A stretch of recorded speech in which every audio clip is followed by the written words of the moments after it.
ॐ ज्ञानतिमिरान्धस्य ज्ञानञ्जनशलाकया चक्षुरुन्मिलितं येन तस्मै श्रीगुरुवे नमः। नमो विष्णुपादाय कृष्णपृष्ठाय भूतले श्रीमते भक्तिवेदान्त स्वामिन्निति नामिने। नमस्ते सारस्वते देवे गौरवाणी प्रचारिणे निर्विशेष शून्यवादी पाश्चात्यदेशतारिणे नित्यानंद नमस्तुभ्यं प्रेमानंदप्रदायिने कलो कल्मषनाशाय जानुवापते नमः। नमो महावदन्याय कृष्णप्रेमप्रदायते कृष्णाय कृष्णचैतन्य नामने गौरतुसे नमः। जय श्री कृष्ण चैतन्य प्रभु नित्यानंद श्री अद्वैत गदाधर श्रीवासादि गौर भक्त वृंद। हरे कृष्णा कृष्णा कृष्णा हरे हरे हरे राम राम राम हरे हरे। हरे कृष्णा। सबसे भक्तों का हार्दिक स्वागत है आज के भगवद गीता के क्लास में। सो क्लास प्रारंभ करने के पहले अ, मैं चाहता हूँ कि अगर कुछ भक्तों का प्रश्न है तो प्रश्न ले सकते हैं। ये बहुत लंबे समय से हम लोग क्वेश्चन आंसर सेशन में किए थे। तो आप में से कितने भक्तों का प्रश्न है कुछ? तो हम लोग चर्चा कर रहे हैं चैप्टर 2 वर्स नंबर 2, दूसरे अध्याय का दूसरा श्लोक। इधर गया। तो दूसरे अध्याय के पहले श्लोक में संजय अ, अर्जुन की स्थिति को बताते हुए वर्णन किए कि भगवान कृष्ण अब अर्जुन को क्या बोलने वाले हैं। अब अर्जुन को शोक संविघ्न मानसा, अर्जुन को शोकाकुल देख करके भगवान कृष्ण इस प्रकार से अर्जुन को संबोधित करने वाले।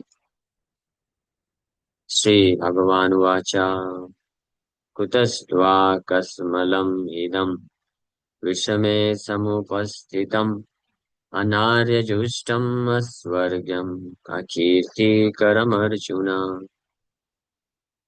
The Supreme Personality of God had said,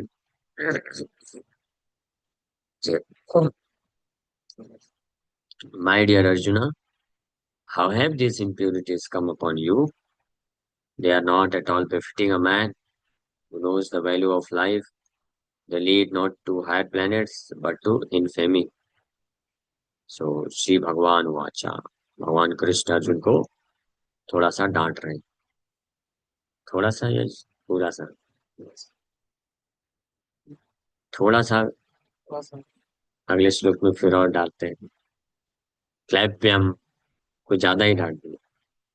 but ये जो है एक फ्रेंडली डांट। अभी गुरु बन के नहीं डांट रहे हैं, मित्रवत डांट रहे हैं। तो इसलिए है तो ज्यादा, लेकिन उतना सीरियस नहीं। हाँ, जैसे मित्र मित्र बोल देते क्या तुम,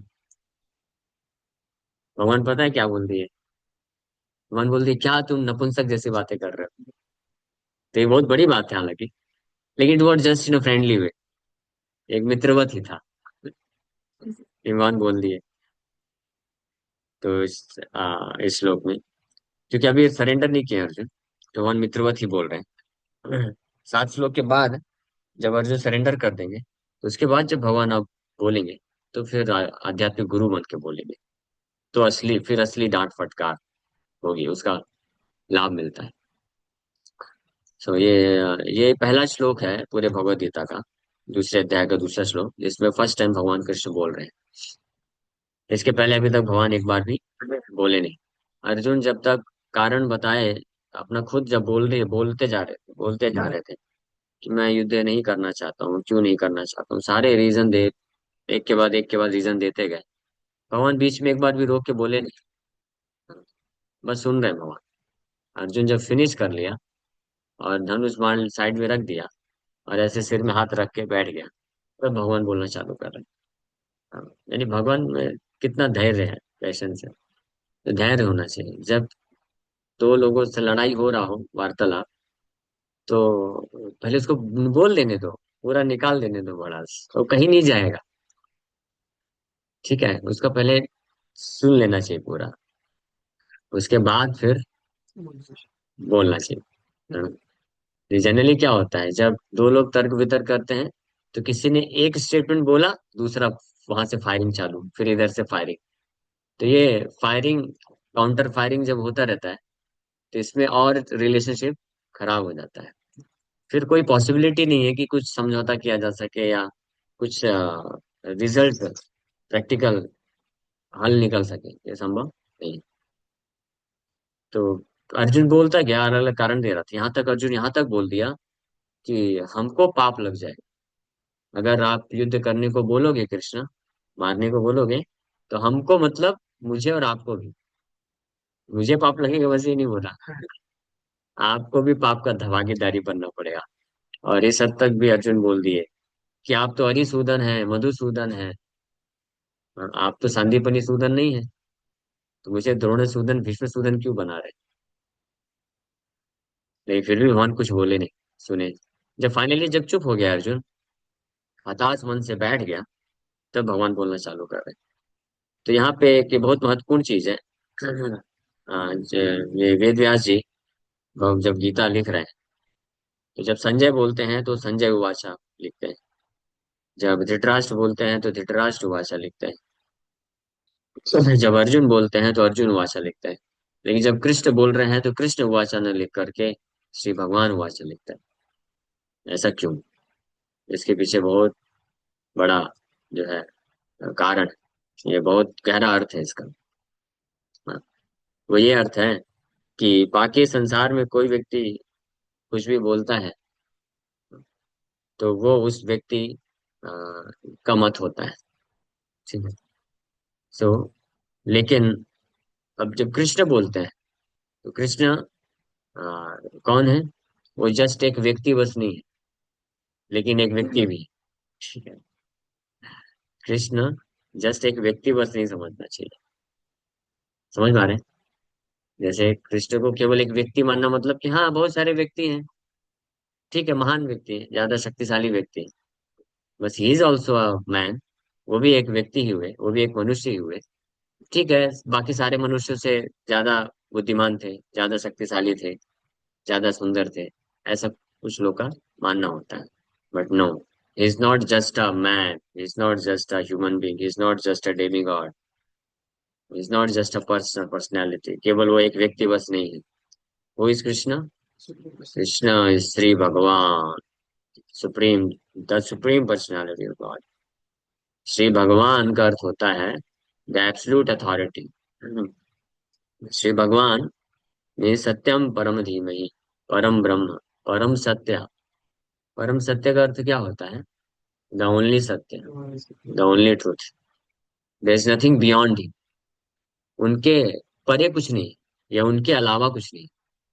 नथिंग बियॉन्ड हिम का अर्थ क्या होता है? उनके अलावा कुछ नहीं। हाँ, जैसे लाइक मान लीजिए किसी का कोई कोई ऑर्गेनाइजेशन कोई व्यक्ति बनाता है, उसी के सब कंट्रोल में, तो उसके बियॉन्ड कुछ नहीं। उसमें जितने भी, उस ऑर्गेनाइजेशन में जितने भी डिपार्टमेंट्स होंगे, तो हालांकि अलग अलग डिपार्टमेंट बनाए गए हैं, अलग अलग डिपार्टमेंट का एचओडी होगा, अलग अलग डिपार्टमेंट के मैनेजर हो सकते हैं, लेकिन कोई भी डिपार्टमेंट, कोई भी एचओडी मैनेजर, कोई भी गतिविधियां होती हैं, उस जो सोल प्रोप्राइटर है, ऑनर है, उसके बियॉन्ड नहीं है, उसके जोरिस्डिक्शन, उसके कंट्रोल के बियॉन्ड नहीं, इंडिपेंडेंट नहीं है। भले ही हो सकता है कि जो मेन ऑनर है, कभी कभी वो भी अपने ही बनाई हुई कंपनी में कुछ पोजीशन लेके बैठता है, लेकिन फिर भी उसको वहां का एक उस कंपनी का बस एकमात्र पोजीशन होल्डर नहीं समझना चाहिए, वो मेन मालिक भी। तो इसी प्रकार से भगवान भी जब अवतरित होते हैं, लीला करते हैं, तो कोई ना कोई एक रोल लेते हैं। जैसे कृष्ण के रूप में आए तो एक क्षत्रिय का रोल लेके भगवान आए। क्षत्रिय धर्म संस्थापनार्थ आए, तो धर्म संस्थापना के लिए जो कार्य है वो क्षत्रियों का कार्य होता है। तो जनरली जब भगवान धर्म संस्थापना के लिए अवतरित होते हैं तो क्षत्रिय रोल लेते हैं, हाँ, धर्म संस्थापना के लिए तो क्षत्रिय है। बट कृष्ण जो है क्षत्रिय नहीं है। क्षत्रिय अगर रोल लिया है, but he is not a Kshatriya. हाँ, ब्राह्मण क्षत्रिय वैश्य शूद्र ब्रह्मचारी गृहस्थ वानप्रस्थ पर संन्यास, चारों वर्ण आश्रम के परे हैं, सब उनके अंडर में, कंट्रोल में। ये इस बात को सूचित करते हैं। इससे श्री भगवान वाचा, श्री भगवान का अर्थ होता है कि द एब्सोल्यूट अथॉरिटी। अथॉरिटी मतलब समझते हैं ना? अथॉरिटी मतलब अधिकारी, है ना? किसी का अधिकार क्षेत्र में, यानी किसी भी चीज के बारे में जो फाइनल डिसीजन जो दिया जाएगा वो अथॉरिटी के पास होके जाएगा ना। उसके अंडर के लोग कुछ कुछ चीजें कर सकते हैं, प्लान कर सकते हैं, लेकिन फाइनली उसका सैंक्शन होना पड़ेगा, उसको अथॉरिटी बोलते हैं। तो कृष्ण जो है एब्सोल्यूट अथॉरिटी, श्री भगवान का अर्थ है एब्सोल्यूट अथॉरिटी। एब्सोल्यूट अथॉरिटी का अर्थ होता है कि उनके सैंक्शन के बिना और कुछ नहीं होता। और किसी भी विषय वस्तु के बारे में जो अल्टीमेट अंतिम निर्णय है कि क्या चीज क्या है, क्या चीज क्या नहीं है, क्या सत्य है क्या गलत है, क्या धर्म है क्या अधर्म है, क्या करना चाहिए क्या नहीं करना चाहिए, अंतिम निर्णय एब्सोल्यूट अथॉरिटी के हाथ में होता है श्री भगवान। वो जो निर्णय देते हैं, वो जो मत देते हैं, वही परम मत है, वही परम सत्य है। परम सत्य का अर्थ ही होता है वो जो बोलते हैं वही सत्य है। हाँ। अगर अ, दिन है और परम सत्य बोलते हैं रात है, तो रात। हाँ। जैसे सूर्य। हाँ, वो उसके केस में था ना, जयद्रथ को मारने वाले केस में। तो कृष्ण बोल दिया डूब गया मारो। मतलब नहीं, सॉरी। हाँ। सूर्यास्त, हाँ सूर्यास्त हो गया था। लेकिन कृष्ण बोले नहीं हुआ है, देखो सूर्य है। बादल हटा के दिख गया सूर्य। बादल था, सूर्यास्त हो चुका था। कृष्ण बोले नहीं हुआ आज तक, निकाल दिए। बोले नहीं हुआ तो सूर्य देवता अपना चेंज कर दिया, सिस्टम लॉ बदल दी। क्योंकि लॉ मेकर कौन है? कृष्ण है। तो लॉ मेकर ने जब डिसीजन दे दिया कि अभी सूर्यास्त नहीं हुआ है, तो जो लॉ को फॉलो करने वाले हैं कौन? सूर्य देवता, चेंज कर दिए। हाँ, सिंपल सी बात। जो एब्सोल्यूट अथॉरिटी होता है वो कुछ नियम बनाता है कि जैसे कंपनी में किसी ने नियम बनाया कि 10 बजे पंचिंग करना है। अभी वो कल को बोलेगा कि नहीं 10:30 करो, तो 10:30 करेंगे। सिंपल सी बात है, वो चेंज कर सकता है। तो इसी प्रकार से कृष्ण ने नियम बनाया कि इतना ट्रेवल करने के बाद आपको अस्त हो जाना है, तो हो गया। लेकिन उस दिन चेंज कर दिया, बोला नहीं इतना नहीं, अभी 2-1 घंटे बाद अस्त होना, तो बदल गया। इसको बोलते हैं श्री भगवान एब्सोल्यूट अथॉरिटी। उनके कंट्रोल में सब कुछ है।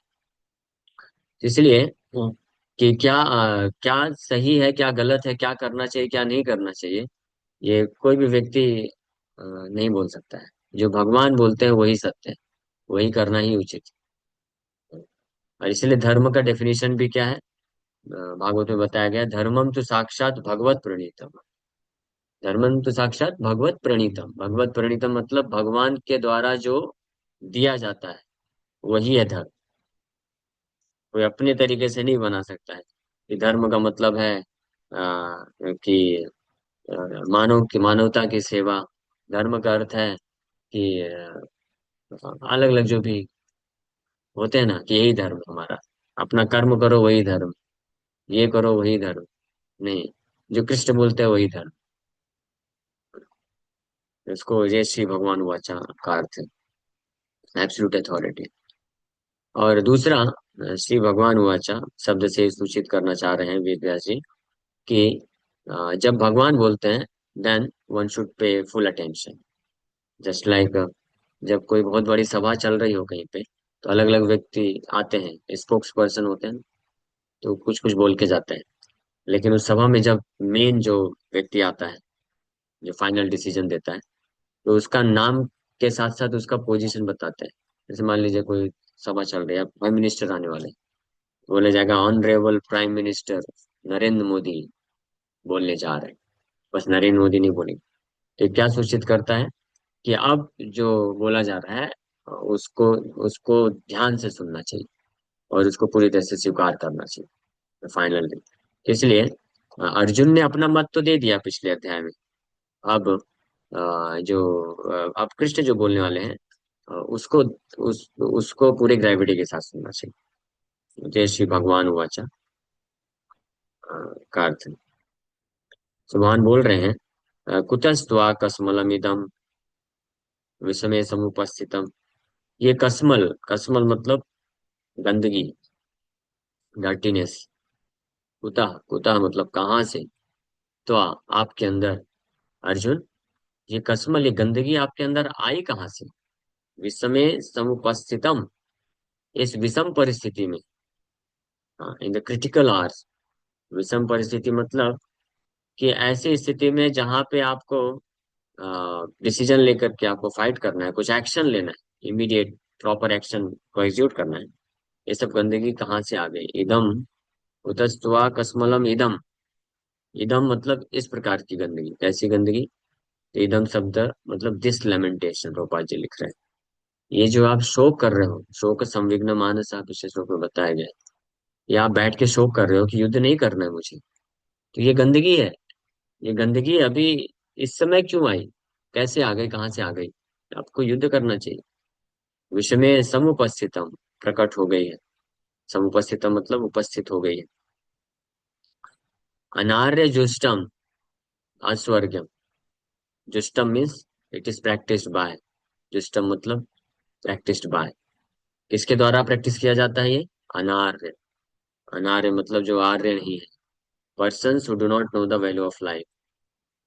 तो वैदिक सभ्यता में आर्यन और अनार्यन होते थे। आर्यन मतलब जो व्यक्ति अ, मनुष्य जीवन का उद्देश्य जानते हैं और वैदिक शास्त्रों के अनुसार जीवन यापन करते हैं, धर्म के अनुसार कार्य करते हैं, है ना। इम्पल्स, मटेरियल इम्पल्स के अकॉर्डिंग कार्य नहीं करते। माइंड के इम्पल्स, मन के उत्तेजना के आधार पे कार्य नहीं करते।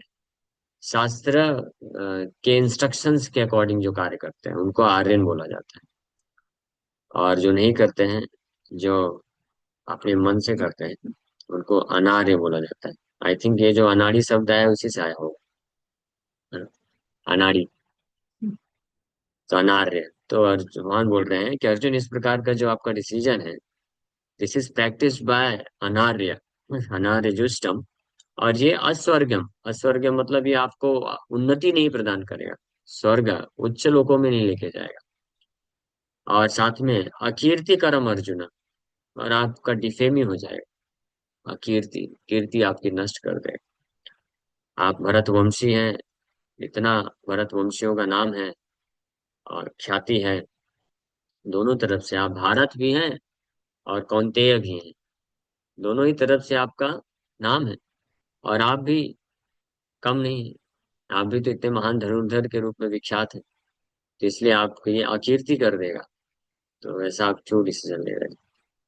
ठीक है, इसका तात्पर्य पढ़ के कल हम लोग और चर्चा करेंगे विस्तार से।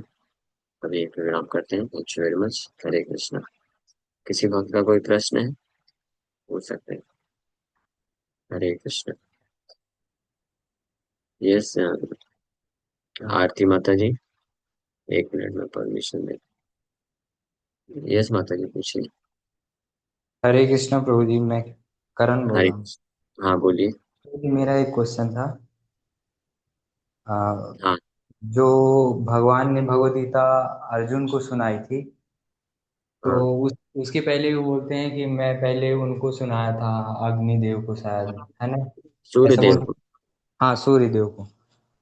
तो सूर्य देव को जो सुनाए थे वो किस फॉर्म में सुनाए थे? वो कृष्ण के फॉर्म में ही थे कि या फिर किसी दूसरे फॉर्म में थे? कृष्ण ही सुनाए थे। अब कृष्ण कृष्ण। कौन सा, किस रूप में सुनाए थे, ऐसा वर्णन तो गीता में नहीं किए हैं। लेकिन कृष्ण ये हाँ। बोले कि मैंने ही सुनाया था। तो प्रभु जी, पहले तो भगवान पहले तो अवतार नहीं लिए थे, अभी अवतार लिए हैं। कौन बोला अवतार नहीं लेते, भगवान कृष्ण बारंबार अवतार लेते हैं। यदा यदा ही धर्मस्य ग्लानिर्भवति भारत, अभ्युत्थानम अधर्मस्य तदात्मानं सृजाम्यहम्। और अगला श्लोक है, परित्राणाय साधूनां विनाशाय च दुष्कृतां धर्म संस्थापनार्थाय संभवामि युगे युगे। भगवान बोल रहे हैं ना, युगे युगे। युगे युगे मतलब हर युग में आते रहते हैं भगवान। तो तो बारंबार उस कृष्ण अवतार लेते हैं। प्रभु जी, उस समय सतयुग में शायद तो कैसे आए होंगे, थोड़ा सा कंफ्यूजन है। उस समय तो कृष्ण का अवतार सतयुग में नहीं है। नहीं लिए ना, सतयुग में भगवान नर नारायण ऋषि के रूप में अवतार लिए। हाँ, तो नारायण। उस किस फॉर्म में सुनाए रहे होंगे भगवत गीता उनको? अब वही तो मैं बोल रहा हूँ, ये नहीं मालूम है क्योंकि गीता में ऐसा नहीं दिखे। भगवान केवल गीता में चौथे अध्याय में पहले श्लोक में ही बस इतना बोले कि अर्जुन, यही ज्ञान मैं सूर्य के देवता को भी दिया था, और उस वक्त तुम भी थे, अर्जुन भी साथ में थे। अब वो किस हम्म। रूप में दिए वो नहीं मालूम, को रिसर्च करना पड़ेगा, किसी पुराण वगैरह में शायद मेंशन होगा, हमको नहीं मालूम, लेकिन कृष्ण दिए थे ये कंफर्म। ठीक है। हम्म। Yes, वो ओके। इतना इम्पोर्टेंट नहीं है, इम्पोर्टेंट होता तो हम बता देते कि इसी रूप में दिया था, या चतुर्भुज रूप में दिया था, या किस रूप में दिया था। नहीं, मेरे से एक फ्रेंड पूछ रहा था कि हाँ तो ठीक है, उनको बोलिए कि जो गीता में दिया है पहले वो तो समझ के पालन कर लो, जो भगवान बताए नहीं तो उसके बारे में इतना क्यों सोचना। मायावादी है ना वो, मतलब ऐसा सोचते हैं कि भगवान उवाच क्यों लिख रहे हैं, अगर जो कृष्ण है तो कृष्ण उवाच क्यों नहीं लिखा यहाँ पे। हाँ भगवत इसीलिए लिख गीता रहे हैं, ताकि जो मूर्ख लोग हैं जो कृष्ण को साधारण मनुष्य समझते हैं, तो वेद व्यास जी ऐसे मूर्ख लोगों के, सॉरी हाँ मैं थोड़ा भाषा थोड़ा कड़क बोल रहा हूँ, ऐसे लोगों के मुंह में थप्पड़ लगाने के लिए कि तुम मूर्खों कृष्ण को साधारण मनुष्य समझते हो, वो श्री भगवान वाचा है। हाँ, उनको कोई साधारण पुरुष, साधारण मनुष्य, या कोई शक्तिशाली महान व्यक्ति बस मत मानो। इसलिए मैंने पहले श्री भगवान का अर्थ जब बताया, वो यही हम्म। बताया कि श्री भगवान मतलब कि कृष्ण व्यक्ति हैं जरूर, he is a personality, but वो उनको केवल एक व्यक्ति नहीं मानना चाहिए। He is the supreme absolute truth, वो परम सत्य है। वो परम सत्य का अर्थ होता है जिनके बियॉन्ड कुछ भी नहीं। हाँ इसलिए वेद व्यास जी जानते थे ना ऐसे मूर्ख लोग आएंगे भविष्य में, इसलिए पहले ही सब कुछ क्लियर कट करके गए। हाँ। भागवत के पहले श्लोक में भी वेद व्यास जी यही किए, ओम हाँ। नमो भगवते वासुदेवाय, मैं परम भगवान वासुदेव को प्रणाम करता हूँ। तो वेद व्यास जी समझ गए कुछ मूर्ख लोग होंगे, इसलिए बोल दिए सत्यम परम धीमहि, वो वासुदेव कौन है, परम सत्य है, एब्सोल्यूट ट्रूथ है, परम ब्रह्म है। तो इसलिए मायावाद जो मिसकंसेप्शन है, ये कहीं पे सपोर्ट नहीं किया गया है, पूरी तरीके से हमारे आचार्यों ने क्लियर कट मीनिंग दिया है। लेकिन जो दूषित बुद्धि के होते हैं तो अननेसेसरी इसको मिस इंटरप्रेट करते हैं। ओके। हम्म। ठीक है प्रभु जी। हरे कृष्ण, यस आरती माता जी।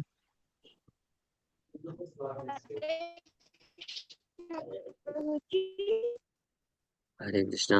आपका आवाज कट रहा है। आवाज सुनाई दे रही है। आपकी आवाज कट मेरा रही है, प्रश्न यह नेटवर्क। था कि जैसे आपने कुल परंपरा के दिखाया, अच्छा हमारी आवाज कट रही है, हम